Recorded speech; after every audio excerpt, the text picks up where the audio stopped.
ಪ್ರಧಾನಿ ಬಗ್ಗೆ ಅವಹೇಳನ ಹೇಳಿಕೆ ಹೇಳಿದೆ ಮಲ್ಲಿಕಾರ್ಜುನ್ ಖರ್ಗೆ ಅವರಿಗೆ. ಪ್ರಧಾನಿ ಬಗ್ಗೆ ಅವಹೇಳನ ಹೇಳಿದ ಮಲ್ಲಿಕಾರ್ಜುನ್ ಖರ್ಗೆ ಅವರಿಗೆ. ಮಲ್ಲಿಕಾರ್ಜುನ್ ಖರ್ಗೆಗೆ ಅವಹೇಳನಕಾರಿ ಮಾತಾಡಿದ ಮಲ್ಲಿಕಾರ್ಜುನ್ ಖರ್ಗೆಗೆ. ದೇಶದ ಪ್ರಧಾನಿ ಬಗ್ಗೆ ಅವಹೇಳನಕಾರಿ ಮಾತಾಡಿದ ಮಲ್ಲಿಕಾರ್ಜುನ್ ಖರ್ಗೆಗೆ ಬೇಕೇ ಬೇಕು, ಬೇಕೇ ಬೇಕು. ಅವಹೇಳನಕಾರಿ ಮಾತನಾಡಿದ ಮಲ್ಲಿಕಾರ್ಜುನ್ ಖರ್ಗೆಗೆ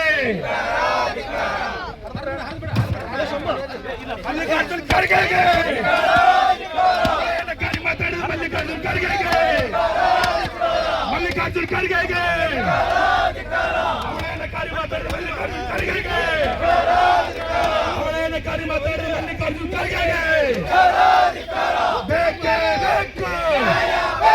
ಹುಚ್ಚು ಖರ್ಗೆಗೆ, ಹುಚ್ಚು ಮಲ್ಲಿಕಾರ್ಜುನ್ ಖರ್ಗೆಗೆ, ಹುಚ್ಚು ಮಲ್ಲಿಕಾರ್ಜುನ್ ಖರ್ಗೆಗೆ.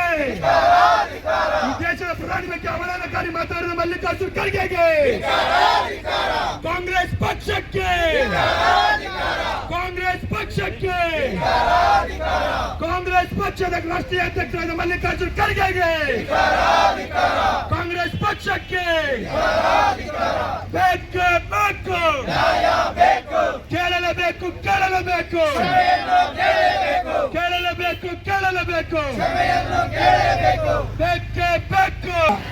ಮಂಡಲ ಅಧ್ಯಕ್ಷರಿಗೆ ಮತ್ತು ಪ್ರಧಾನ ಕಾರ್ಯದರ್ಶಿಗಳಿಗೆ ಮತ್ತು ಜಿಲ್ಲಾ ಪದಾಧಿಕಾರಿಗಳಿಗೆ ಮತ್ತು ಇಲ್ಲಿ ಆಗಮಿಸಿರುವಂತಹ ಜಿಲ್ಲಾ ಹಾವೇರಿ ವಿಧಾನಸಭಾ ಕ್ಷೇತ್ರದ ಮುಖಂಡರಾದಂತಹ ಗವಿಸಿದ್ದಪ್ಪ ದಾಮಣ್ಣವರ್ ಅವರಿಗೆ ಮತ್ತು ಡಾಕ್ಟರ್ ಸಂತೋಷ್ ಅಲ್ಕಲ್ಟಿ ಅವರಿಗೆ ಮತ್ತು ಕಿರಣ್ ಕೊಲ್ಲಿ ಅವರಿಗೆ, ನಿಲಪ್ಪ ಚೌಡಿ ಅವರಿಗೆ, ಬಸವರಾಜ್ ಕೋಳಿವಾಡ್ರ ಅವರಿಗೆ ಏನ್ ಬೇಕಿತ್ತು ತಡಿ ಒಂದು ನಿಮಿಷ.